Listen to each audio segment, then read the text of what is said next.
Mark Gotlieb. Sorry, you guys didn't hear. You guys didn't see this just a couple of seconds ago.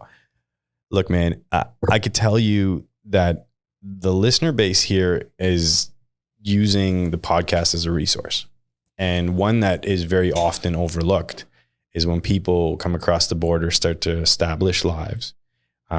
They think of immigration, they think of taxes, they start talking about credit. But the one thing that creeps up into your head real quick and in a hurry is like, we need to update our will. And we now carry different assets.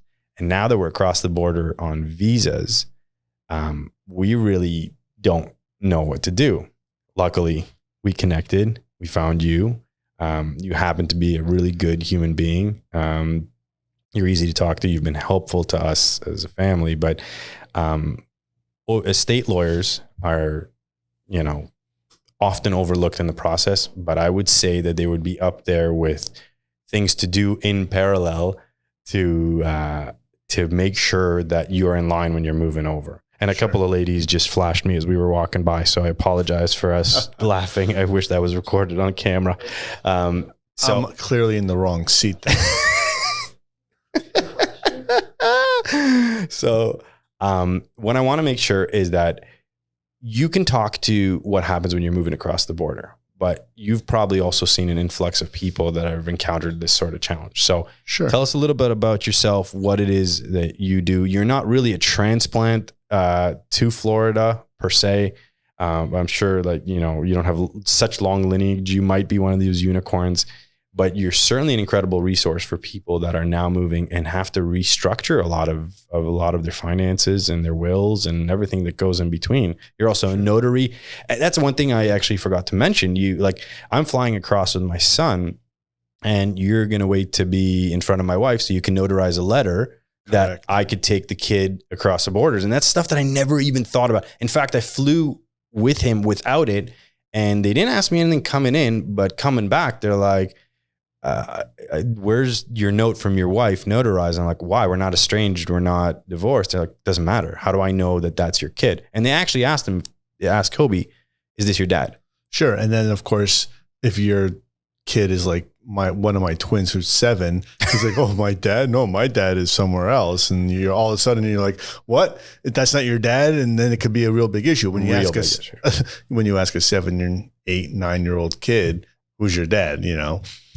First of all, Renan, thank you so much for inviting me on the podcast. Happy to help, happy to be a resource to you, to your family, to your extended family of the podcast listeners. I actually loved the can't shovel hurricanes. I thought that was just an ingenious thing, especially coming from a Canadian, kind of putting the ice and the shovel thing with the hurricanes. I mean, I thought it was ingenious. To be honest, it was like the first thing that popped into my mind. Okay. Right. Because what do people think of? Like they think of when they're moving to Florida, they're afraid of hurricanes. They're afraid of guns. And wrong state for that, by the way. But truth, there's acts of God here. Like weather is legit. Absolutely. And when it comes down, there's firearms everywhere. I've never felt unsafe at all, but I do know it's around. One thing people will be really surprised about is that at least around here in Boca, you don't see people as quick to honk their horn as they would be in Canada, where the road rage seems a lot more aggressive. And the only reason I could think that would be happening, because they might think the person driving in front of them or behind them might be strapped.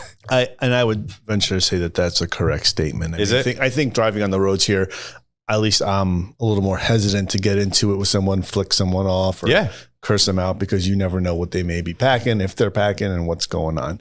To answer there's a lot to unravel. I know. Initial. So I'm going to give you some background on me for the listeners to understand who I am, where my background came from. I grew up in South Florida. I was not born here. I was born in Memphis, Tennessee. My dad was in law school there. That's where I was conceived and born. We moved from Memphis right after he took the bar, but I really grew up down in North Miami Beach, Hollywood, went away to undergraduate and law school up in New York, wound up coming back home, got my post-law degree at University of Miami. So I am not a transplant. I grew up in South Florida, so I have great roots here. But I did get that experience of going away to somewhere else to study and have those experiences. And would you ever leave South Florida? If I was retired, maybe. But interesting, because this is where you come to retire. Right. Well, and that's why it's interesting. But at the same time, when you're a barred attorney somewhere, for me to go somewhere else, I'd have to take the bar again. And that's just not happening at this stage in my life. So the typical questions I get, right? I get people not just from Canada or from other countries. I think that people have to have an understanding as to, in general, whenever you go to a new place, whether it's domestically, meaning within the United States, or coming from without the United States, from outside like Canada, you should always get professionals involved to review what you've done from an estate planning standpoint. And I'm going to explain what I do like I did to a 10-year-old. Okay. Yeah. I had a friend of mine's daughter came up to me one day and was like, "Oh, what do you do?" And I said, how do I explain estate planning to a 10-year-old? And I said, "Okay, I see that you have an iPhone." And she's like, "Yeah." I'm like, "Okay, well, I assume your grandparents have given you some money. I assume you have an iPhone. You have probably an iPad or a computer." She's like, "Yeah." I said, "Okay. What I do, I put pen to paper and I make sure that your iPhone or your bank, your money, if your grandparents gave you cash, right? Wherever you have, whatever you have, wherever it is, I make sure that there's documentation that if you died, that asset or those things go to the people that you want." And the mother turned to me and was like, "Holy crap. You just explained estate planning to a 10-year-old. And that's really what it is. On its very basic level. What I do and what estate planners do is we make documents that are legal documents that say, when I die, who gets what and in what fashion. Does it get complicated? Of course. It depends on, there's taxes involved, there's estate taxes, there's credits like you had mentioned from foreign income and things like that. But at its basic level, what we do as estate planners is that, what do you have? Who do you want it to go to? What's the best way to leave it to them? Okay. And coupled with that, you have the other documents of the powers of attorney for financial matters, who can make financial decisions for you, and healthcare documents, healthcare proxies, who's going to make medical decisions if something were to happen to you and you couldn't make those medical decisions for yourself. Oh, I actually didn't know that that's part of the It's process. all part of the same process. You're talking about like a DNR needs to go through you? It's called a living will. But yes, essentially a DNR, like do not resuscitate. Yes. Right. So I prepare those documents as part of the package whenever we do a will. That is correct. And part of it, again, we can get into details as to what the best plan would be, whether you use a trust, whether you use a will, powers of attorney, healthcare documents. Those are all the components of an overall estate plan. Now, if you got somebody who's coming from out of state, which is, a very common trend in South Florida right now, or somebody coming from other countries, South America, Central America, there's an influx, especially in Miami-Dade. You get a lot more Canadians, I think, right now in Palm Beach County. Yeah, there's a lot in Hollywood, Broward County. There's a lot of Canadians. Yes, tons of them. Do you need to rewrite your will? And is there a conflict between a will that's drawn up in Canada and a will that's drawn up in the United States? So, excellent questions, right? Whether you're Canadian, and I think we have to make a differentiation between international and domestic. And I'm going to explain why.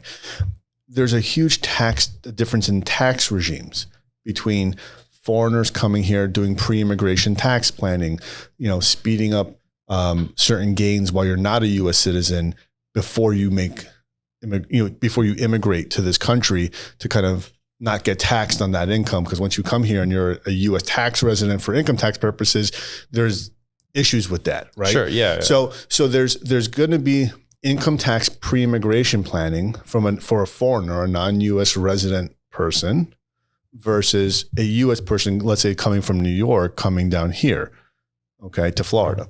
So let's just bifurcate the two for a second. Just indulge me. Sure. When you're foreign, a true foreigner, non-U.S. resident, there is a lot of planning that can be done to really be a benefit to the immigrant before they come here. It's pre-immigration tax planning. And then once you come here, if you've planned, you can kind of morph the plan into a more domestic, U.S. domestic plan, if that's what you're looking to do. I've dealt with that in the past, and I deal with it tangentially on the international side. It's a completely different estate tax regime.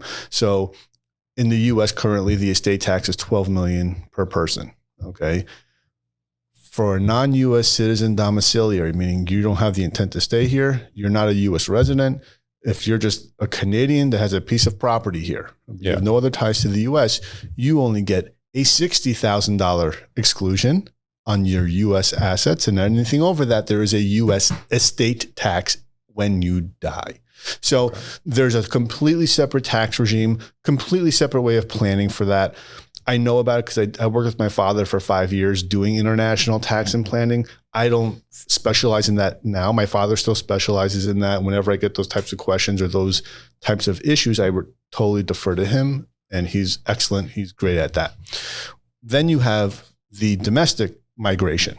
So on a domestic migration front, let's say you're from the Northeast, California, every state in the United States is different when it comes to their estate tax statutes, and how not just estate tax, but their estate planning statutes. So their probate statutes, meaning the court process to transfer assets.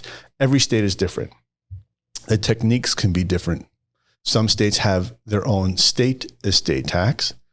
Florida does not. We piggyback off the federal. So the planning's different. So what I always suggest, to kind of come full circle to your initial question, is if you are coming to Florida, whether you're coming from the Northeast of the United States, or if you're coming from the Western United States, within the United States, or if you're coming from outside the United States, you really should seek an attorney who can really help you and tell you whether or not what you have is good or if it has to be modified. And the only caveat I will say, because this question I get all the time, I have a will from New York, or I have documents from New York. Are they valid here? The answer is yes. Assuming they were done correctly in New York and they're valid in New York, they will be valid here in Florida. That doesn't mean that you should not update the documents to be Florida compliant. Two totally separate things. Are they valid? Yes. Should you still meet with someone to probably review them, make sure nothing has to be updated to state that you're a Florida resident? You probably should see somebody. And the last reason I'll say before I let you interrupt me. No, this is amazing information. This is a wealth of information that we need to hear and understand. No, but I want to take a pause also. Excuse me, the allergies are killing me. It's okay. I thought you were just allergic to me. No, don't take it personally. I never do. The one thing I will say is that the documents, while they are valid, right? If you're looking to make Florida your homestead, right, and get certain, can you explain the homestead? I will in a minute. If you're going to be domiciled in Florida, one of the things that the IRS will look to is they look to a series of factors of, did you file as a Florida resident? Do you have a Florida driver's license? Did you have a homestead in Florida and declare it as your homestead? Are your circle of influences in Florida? Where's your bigger home? Florida or Canada, or Florida and New York? Okay. All these are factors. One of the factors that the IRS will look to is, where did you do your estate planning? Because in every document it says, I, Mark Gotlieb, am a resident of Palm Beach, Boca Raton, or Palm Beach County, Florida. I've declared that I am a resident of this state. Right. And so that just goes to the validity of, if it's ever questioned, well, my bigger house is in Florida. My estate planning documents are in Florida. My attorney's in Florida. My center of influence is in Florida. All these things. So it's a facts and circumstances test. Okay. Go for it. Homestead. Can you explain that? Because it's something that's very foreign. And until I got to Florida, I've never heard about it before. That's because you're foreign. Yeah, I get it. And I also think it's one of the main reasons, and you'll explain it much better, of why people end up owning property here. And moving down here. Sure. So homestead has many different factors to it. There's a real estate component, a tax component to it, and there's a creditor component to it. I'm going to briefly talk about the tax component, because my focus is really on the protectionary part of it. So from a tax standpoint, if a piece of real property is your homestead in Florida and you've declared it as homestead, they can only raise your millage tax up to 3%. So there's a cap on how much they can raise the taxes on that property. Sure. If it's an investment property, all bets are off. And we have that issue where we have New Yorkers, let's say, who have a second home here for the winter, but they don't spend enough time here, 6 months in a day, or over 6 months, we like to say. So they can't claim Florida residency, but their taxes on their Florida property keep going up. There's no cap on it because it's not their homestead. And that's a tax issue, right? That's a true tax issue at the end of the day. That is one part of the Florida Homestead Constitution. The other part, which I deal with a little bit more, is the fact that your homestead is your home, in the sense of a creditor that is not a secured creditor, or not a creditor of the home like a mechanic's lien. A secured creditor being a mortgage, right? Okay. A mortgage from a lender. Okay. The homestead is a protected asset against creditors. So for example, let's say you go on a shopping spree and you have $100,000 Amex bill, and you have an apartment that's worth $250,000, and it's your homestead in Florida. Yeah. Amex cannot force you to sell your home to satisfy that credit card bill. And even better, if that homestead is being left in the will or by statute, if the homestead is going to homestead heirs, meaning heirs at law, then technically that protection from creditors continues even at death. So for example, what I get a lot of the times is somebody dies, mom dies. She had a homestead here in Florida. Mom had $30,000 of creditors, right? Credit cards, 30, 50, 100,000. I've seen it all. And those and the only assets of Florida homestead, if the homestead is going to homestead heirs, meaning the kids, they will inherit that home with an order of homestead and wipe out the creditors of mom and dad. Even if they don't reside in the state of Florida? Nothing to do with where the beneficiaries reside. It's where the property is located. Okay. So that's why O.J. Simpson moved to Florida. They couldn't attack him from a civil judgment to get to that.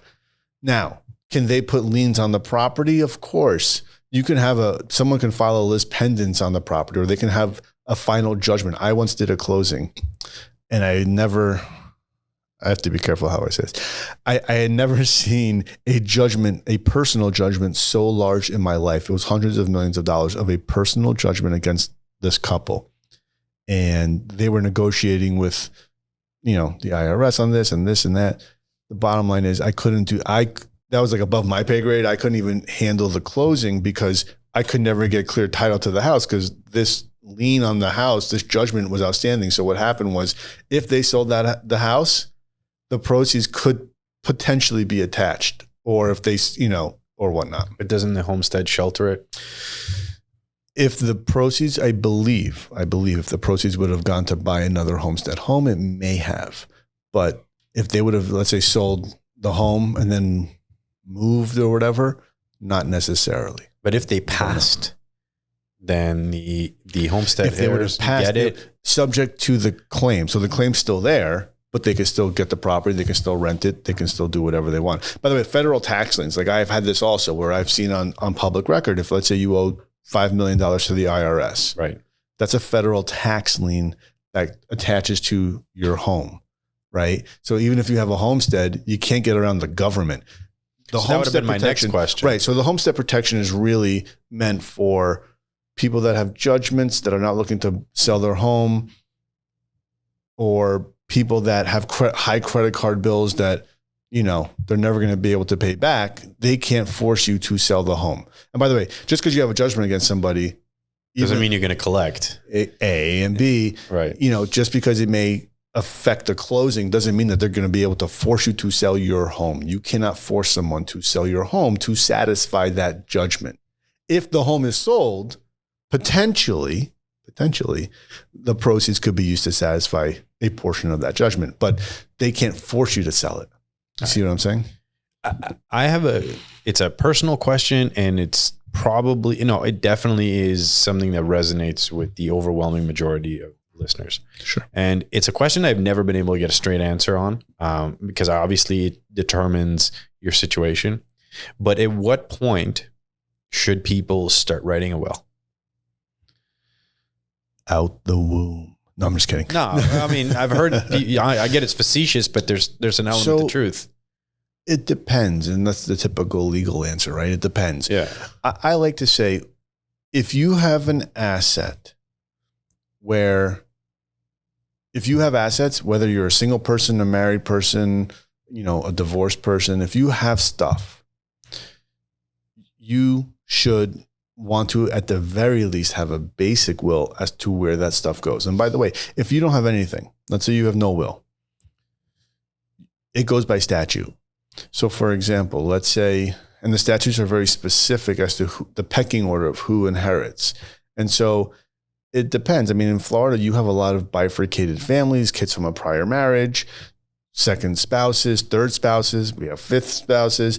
So it can get really hairy because the statutes may not be the same as what you want it to be. You may want your spouse to get everything. Well, if you have kids from a prior marriage, they only get half. And then all your kids split the other half. So that's one thing.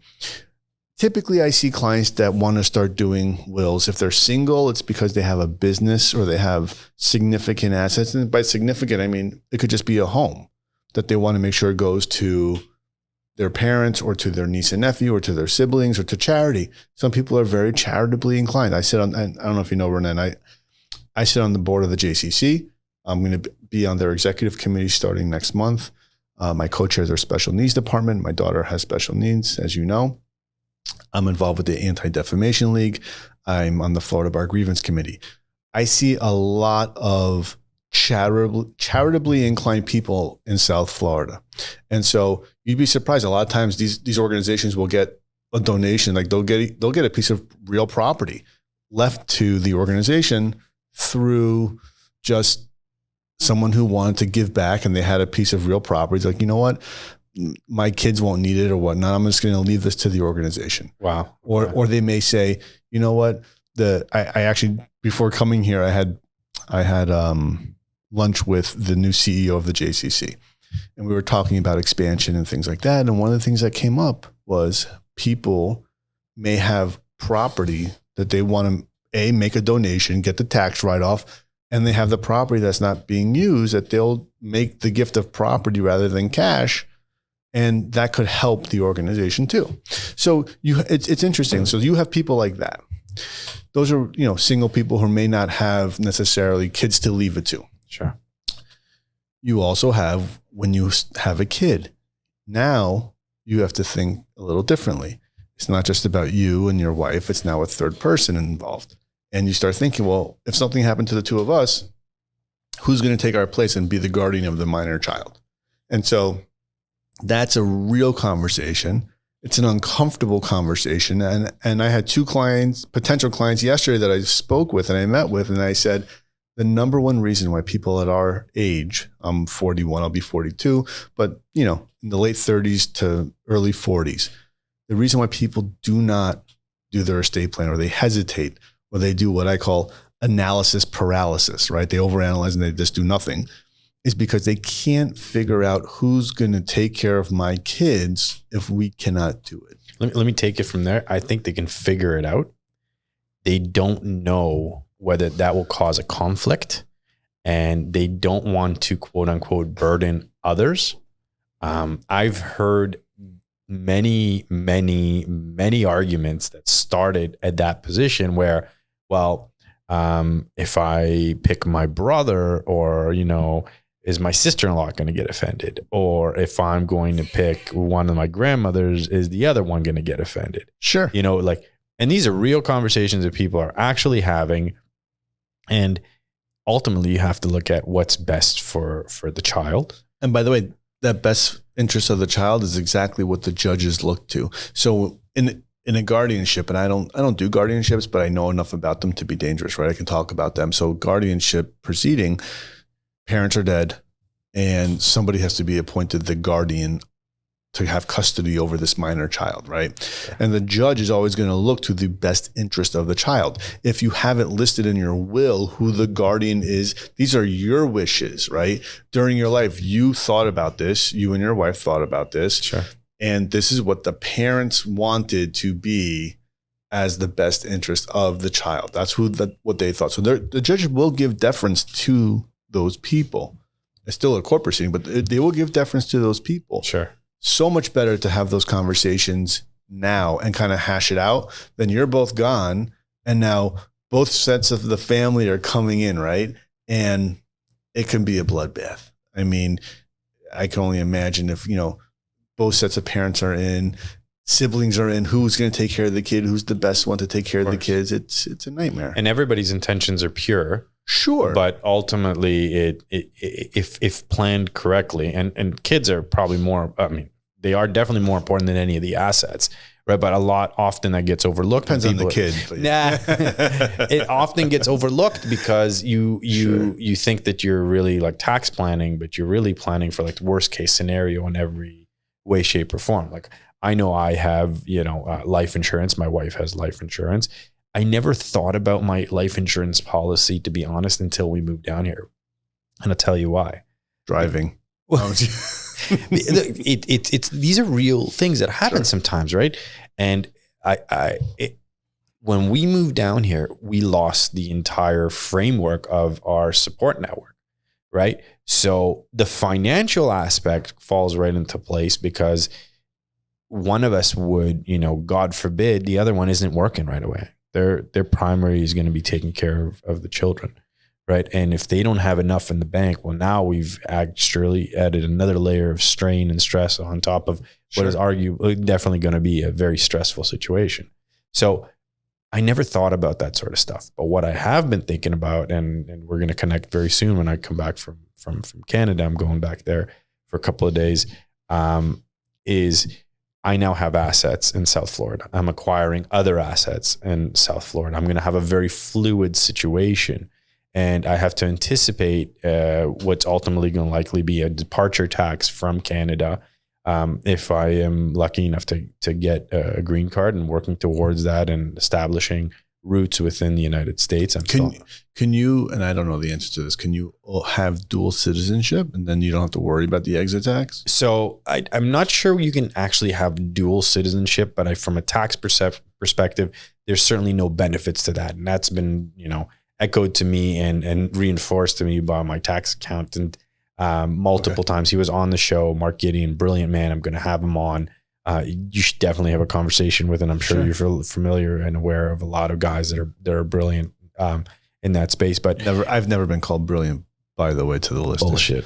Never been called brilliant. Bullshit. I've been called. Can I tell you? I've been called bullshit, but I haven't been called brilliant. Yeah, well, you're a lawyer. I mean, that's like by default. But I'll be honest with you. I have now and met several people that know you, and some just by accident. Glenn is a conversation that came in. Spoke to him today. I swear, no word of a lie, that everybody that has talked about you says that you're one of the kindest people. Lies. Maybe. I haven't had that, and I'm not. Well, thank you. I'm a married man. I have no interest, but I really I see how you helped me out so far, right? Even being so accommodating, even today. Like that speaks volumes to your character. So you obviously care about what you're doing. Estate planning is your profession, but you also have a special needs child. Sure. So you're much more sensitive to when it comes to the planning, when it comes to your heirs, to your kids, because you're in a situation yourself that if you don't plan well for that, you have somebody who really needs you, right? Sure. And if you don't set up for that, and you can create a difficult situation and make it almost impossible. So it's interesting that you bring that up today. Last night, one of my wife's best friend's sisters, her husband's mother or father, I always forget, passed away. So my wife's best friend's mother-in-law or father-in-law, and there was 2 sons left. One was typical, one had special needs, and I was so happy to see that the mother had taken care of setting something up for the benefit of the special needs child. And so just to divert for a second to that, because that's also similar to like the international, the domestic estate planning. Then you have special needs planning. Now, I am not an expert on special needs planning. I just live the fucking life. That makes part of my French to the audience, but that's the life I live in. I have you don't know, Renan doesn't know this, but I also have a sister with special needs. She's going to be 30. She's 39 years old, lives with my parents still. So she's 39. I'm 41, going to be 42. So I don't know anything other than this life, for better or for worse. And I will say that it's very interesting because I feel like not a calling, but I feel like there's a part of me that says, why was I given these scenarios in my life? Why did I have a sister with special needs, a daughter with special needs, this face? No, I'm just kidding. Why was I given this in my life? And there's a part of me that says, well, maybe I can help people and maybe I can be a resource for those people. So to kind of come to what you're saying, I like to be a resource. And one of the things is what people don't realize who have special needs parents, we're able to get government assistance on some level. You may have to wait a while for Medicaid or Med Waiver or respite hours or whatnot. Thankfully, my daughter gets that stuff. But there's people on the wait list. The problem is if you're getting government assistance and you wind up inheriting outright assets, that could push you off of that.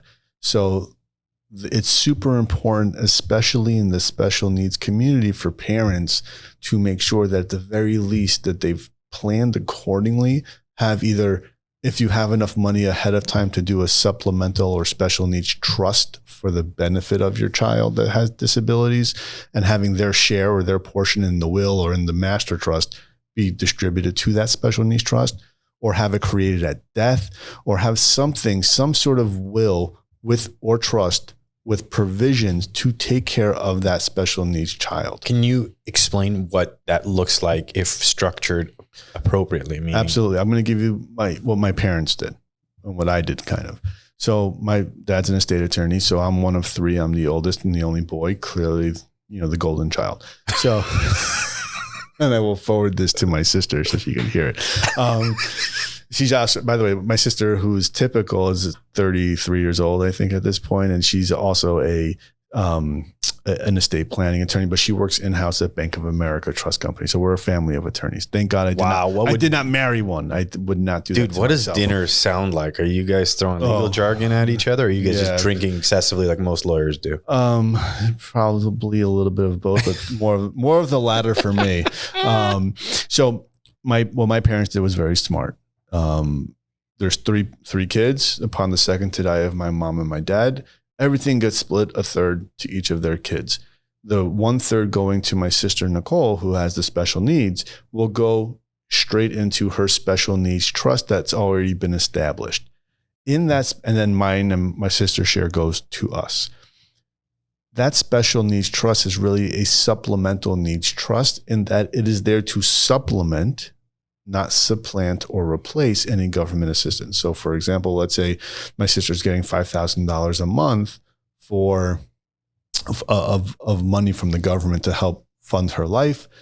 If she goes to on a trip somewhere and we need excess money, we can use money from that supplemental or special needs trust. And does she make that decision? Or? No. So the trustees of the trust, me and my other sister, who are the successor trustee, or actually we're the current trustee of that trust, we make the decisions, right? So we get to see what she needs.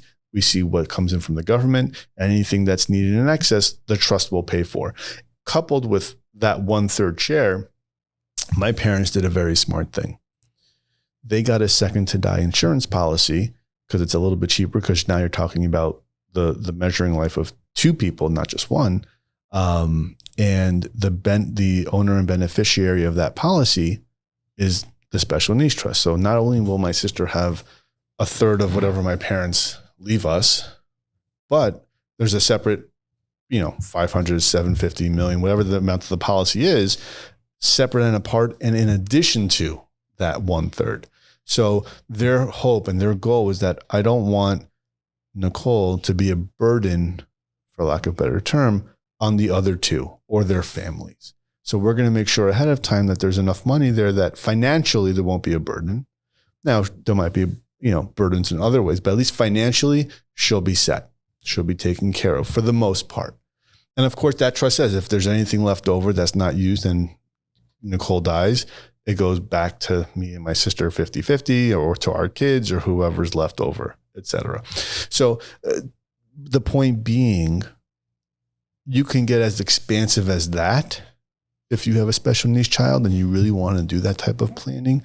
But at the very least, you should have some sort of will that in there does make mention of any portion going to a beneficiary that has disabilities or is on government assistance. Their share shall go into a supplemental or special needs trust for their benefit at the time of death. That could be created during the time of death, could be created now as a separate document. It just depends on the family dynamics. And there's general concepts of estate planning, probate avoidance, trust, all that stuff. Every situation is different. So I'm trying to be as thorough as possible, giving you tips and direction on a global scale, but also kind of narrow it down. Oh, that's incredibly granular. And it's kind of the thing that people like to not think about when it comes to estate planning, because it's morbid in many ways. You're having conversations that are, talk to death, and some people, kind of like to bury their head in the sand, but things do happen and you have to plan for it. It's a serious conversation that we had before we decided to move down, because again, no sphere of influence, right? And the last thing I want to do is put a financial burden on my wife and kids, assuming it's me.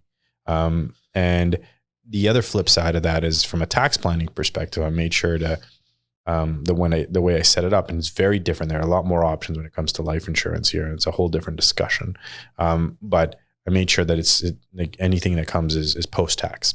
Sure. Post-tax dollars. So it's sadly, it's a morbid conversation, but you're living it, right? In both your work, and you have a special needs child, you have a special needs sister. So these things, they need to be thought out well in advance. I think we can all agree the most important things when you have kids in your life is your kids. And your wife. And your wife.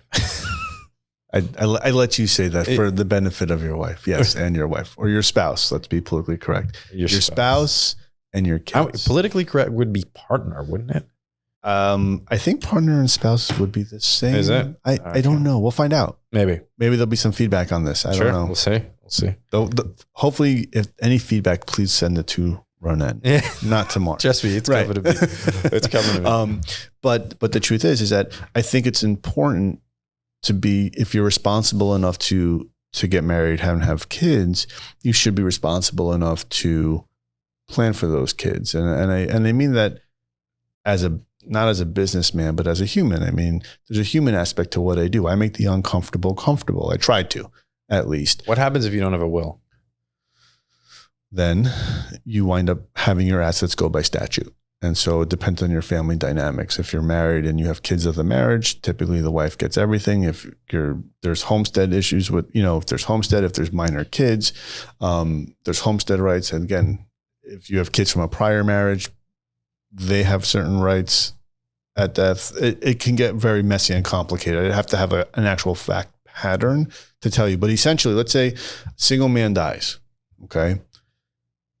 And he has no spouse and no kids. It would go up to his parents if they're alive. If they're not alive, down and out to his siblings. If they're not alive, then down and out to his nieces and nephews. And it's called the tree of consanguinity. But is there a difference in a tax implication, whether you have a will or you don't have a will? It's not a tax issue. So let's take a 30,000 foot view of estate planning 101. And this is how I start all of my meetings. Some of these people that might be listening to the podcast have probably heard this before, if you know me or if you've sat in a consultation with me. Anything jointly owned as husband and wife goes to the joint owner by operation of law. Similarly, anything owned as joint tenants with rights of survivorship with somebody else will go to the joint owner by operation of law.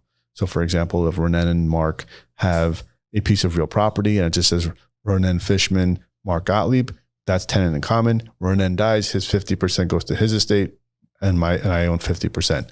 If it says Ronen Fishman and Mark Gotlieb, joint tenants with rights of survivorship, if Ronen dies, it all goes to me. If I die, it all goes to Ronen. If you own things husband and wife, it's jointly owned. It's considered jointly owned with rights of survivorship with the addition of marriage. 2, anything with a beneficiary listed will go to the beneficiary or beneficiaries that are listed. Life insurance policies have beneficiaries, retirement accounts, certain investment accounts. Even in Florida now, you can do in your LLC operating agreement, you can put provisions in there for if a member dies, this is where the shares should go. So those are beneficiary designations. You're designating now who the beneficiaries of those assets will be. 3, anything that is titled in the name of a trust or designated into a trust vehicle at death goes pursuant to the trust terms. Anything else that you have in your individual name that is not one of those 3 has to go through a process to get from the dead person's name to their beneficiaries, whoever the beneficiaries may be. That process is called probate. Probate's not a bad word. It's how I eat, and you can't really see. Well, maybe you can because there's videos all over here. I like to eat, right? And I do probate all day, every day. But to the extent that we can avoid it, we like to avoid it. So can you that's part of the process. High level? High level probate. Yeah. Basically, what probate does is it says, okay, Mark died. Mark had assets. Your Honor, these assets were not jointly owned with anybody. They were not designated to anybody. They were not in any trust vehicle. These are Mark Gotlieb, the owner. Mark dies. Your Honor, these are his beneficiaries. If there's a will, the will dictates who the beneficiaries are. If there's no will, the statutes dictate who the beneficiaries are. Your Honor, we want to transfer these assets to these beneficiaries. Facilitate. In that probate process, there's 3 types. There's really 3 types of probates in Florida. One is disposition without administration. If there's an account that's under up to $6,000, anyone who paid for the final funeral bill or last medical expenses can get reimbursed up to $6,000 by statute. So that's disposition without administration. Very rare. I don't even handle those because they can go file it themselves. The other 2 forms of probate are summary probate administration or formal probate administration. Summary is if the assets are under $75,000 and there are no creditors, or you certify that there's no creditors that you know of, and if they come out of the woodworks, you will make them whole, or it's over 2 years from the date of death of the person. In either of those cases, you can do something called summary administration. It's great in certain respects, but it's one bite at the apple, right? So if you do a petition, it's a petition and an order. You petition the court, you say so-and-so died. Here are the assets. They're under $75,000, or it's been over 2 years since the date of death. We certify there's no creditors. Your Honor, sign an order transferring these assets to these beneficiaries. If there's a will, you see who the beneficiaries are pursuant to the will. If there's no will, there's an affidavit of heirs, basically outlining the heirship of who's going to inherit. Judge signs the order. You take that order, you show it to the bank, they transfer the asset. Right. If it doesn't fall into that category of summary administration, you must go through a formal probate administration in the state of Florida. Formal probate's not bad. In fact, sometimes even when there's certain assets that would typically go through summary administration, we still do a formal, because formal administration is where you get a personal representative appointed. Personal representative is the same as an executor up north. Right. Okay. Everyone's heard of the term executor. Yeah. In Florida, we have personal representative. Okay. Means the same thing. Synonymous. Same thing. Okay. One is appointed through letters of administration. I once had a client, it was very funny, an older lady saying, I went to the bank and they want this letter. And I'm like, okay. So yeah, they said, I need to get the letter from the attorney. She was from New York? She was from New York. What gave it away? I have a horrible New York accent. No, I got on right away. So I said, ma'am, I think they're talking about letters of administration, which means you have to open up a formal probate proceeding to open the estate and get appointed as personal representative. So the letters of administration are like the ruby slippers. You get the order, meaning that's like the golden ticket, right? with those letters of administration, it lists who can administer the estate of the dead person, who can go to the banks, who can negotiate deals. Power of attorney? No. Don't use that word. Oh, okay. So power of attorneys die with the person. So if I give you my power of attorney, Renan, and I died, that power of attorney is no longer valid. Shit, I didn't know that. Yes. So now you know. Oh, wow. Okay. I've been using the term wrong for so long. It's okay. People do that all the time. Once the person dies, there's either going to be a successor trustee of a trust who's going to continue to manage the trust assets, or a personal representative or executor who's going to manage the assets going through the court proceeding. Okay. In Florida, we're big into creditors. Creditors have up to 2 years to file a claim in an estate. After 2 years, their claims are barred, which is why you can do that summary administration for amounts over $75,000 if it's over 2 years, because any claims that a creditor can have are barred. When you go through formal probate administration, you have three things you have to think about. One, we do a notice to creditors. We publish in a generally circulated publication that somebody died. I always say it's kind of like the old school obituaries. It's like the obituary, but it's like the old school, like in the 1500s, where they would come out with the trumpets going, doo-doo-doo-doo, hear ye, hear ye. Mark Gotlieb died. Come one, come all. If you were a creditor to Mark, an unknown creditor we didn't know of, file your claim in the estate. You have 90 days. After 90 days, your claims are barred. So you've taken that 2 years, you've made it 90 days. Okay. That's one thing. It's called notice to creditors and publication. The other thing you have is an inventory of estate assets. We have to file an inventory of what assets are actually going through the estate, the probate estate, and not to be confused with the overall estate, but the probate estate. What's going to go through probate? Again, things that are not jointly owned with rights of survivorship, husband and wife, designated with beneficiaries, or in trust. And then third, there's all beneficiaries are entitled to a formal accounting unless waived. So 9 out of 10 times we are able to get the beneficiaries to waive the accounting, because that takes time, costs money to have a CPA do it. But every once in a while, or if there's charities, they want a formal accounting, and we get one done for them, showing the ins and outs of the estate assets. And there's other documents that get filed and things and processes, but that's the biggie. I feel like I thought I knew a little bit of the process. I know now I know nothing. If listeners want to get a hold of you, what's the best way? Sure. So my office is on Glazen Federal. My phone number is 561-250-7526. The name of the law firm is very unique. It's called the Law Offices of Mark A. Gotlieb, PA. And I joke, I was talking with you, Renan, beforehand, that I was sitting with my wife before I opened up my own firm. I'm like, should I have like a gimmicky thing or this or that? And she's like, I don't know. And I said, you know what? They're buying, or they're coming to me. What's the difference what it's called? Yeah. So I said, you know what? I'm just going to keep it simple. So it's the Law Offices of Mark A. Gotlieb. I love getting emails. My email address is Mark, MARK, at Gotlieblaw, GOTLIEBLAW.com. It's Gotlieb with one T and Mark with a K.